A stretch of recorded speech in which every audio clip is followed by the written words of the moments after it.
మన పిల్లలు ఎంత అల్లరి చేసినా మనకి ముద్దుగానే అనిపిస్తుంది. ఎందుకంటే వాళ్ళు మన పిల్లలు, మన రక్తం కాబట్టి.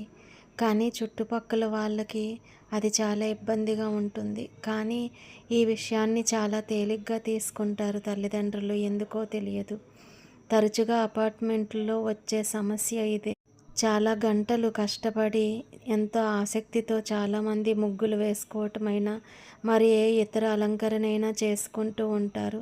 కానీ దానిని చిన్నపిల్లలే కాకుండా పెద్ద పిల్లలు కూడా దానిని పాడు చేస్తూ ఉంటారు. కానీ తల్లిదండ్రులు మాత్రం ఎంతో సింపుల్గా తీసుకొని సారీ చెప్తూ ఉంటారు.